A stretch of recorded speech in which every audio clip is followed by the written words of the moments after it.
A big question that's been going around recently and for a while, I think people are going to still continue to probably ask this or say whatever, is Driving Empire on its rise again? Will it be as popular? Now obviously, Driving Empire has had like a down, up, up, down, up thing. It's a bit confusing because there's been a few times where the game is like decreased and then it's come back up and it's decreasing.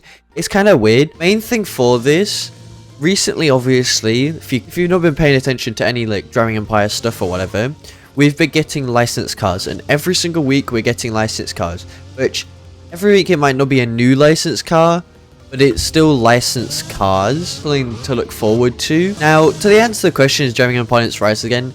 I would say quickly yes.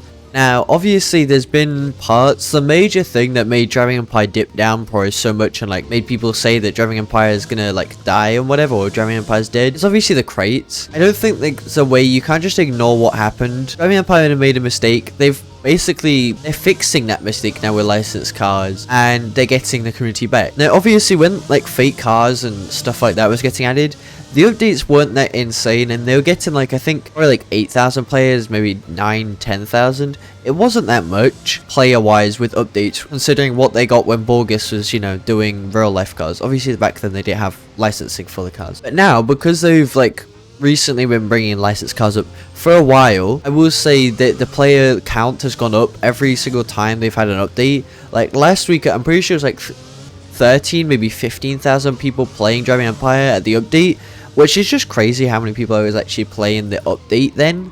Like, it's just, you know, a lot of people. So I do think if they continue to bring more and more licensed cars into the game, obviously they'll get more and more players. And if they bring like a bigger brand, say, you know, Koenigsegg or whatever like that, obviously they're gonna have a lot more players joining, because I don't know who doesn't like Koenigsegg, but you know. But I do think that Driving Empire will regain its popularity like how it was before with Borgus and stuff like that.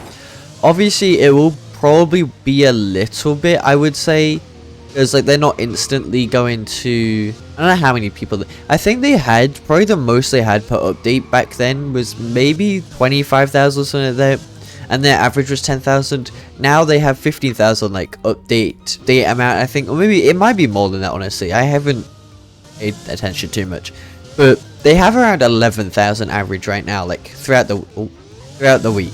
So I will say they are gaining that back very quickly, and they do have a load of cool brands in game right now. Like, I'm not just meaning big brands, because they have like a whole variety of cars. Like, we have TVR, we have Jaguar, we have Land Rover, we have Di Tommaso, we have Noble. We're having more Nobles this update. We have Di Tommaso, like old cars, we have new cars. It's like a big variety in here. Obviously, as you go down, it's more expensive because that's the filter on the side.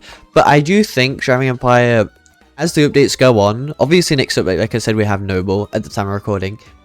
I do think every update, it's just more and more cars come to the game. And I don't think, even though the cars might not be that enjoyable, why is my car not loading in? Even though the updates might not be like something new every update, it is still something like new kind of on Roblox. Because you gotta think, Driving Empire is the first game to ever do licensed cars, like actual licensed cars.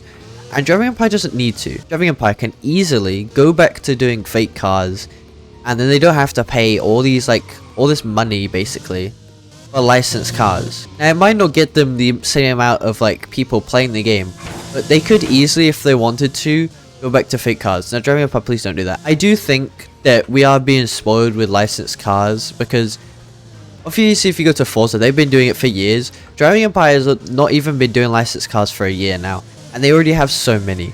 So I do think in the next 2, maybe 3 years, I do think Driving Empire is going to be around for a while. And I do think they're going to have so many more licensed cars in their collection. And obviously, in a year from now, the game will be changed so much. So, you know, I do think it will be cool. Like I said, main thing, I do think Driving Empire is on a rise. And it's just going to continue to rise at this rate with the licensed cars.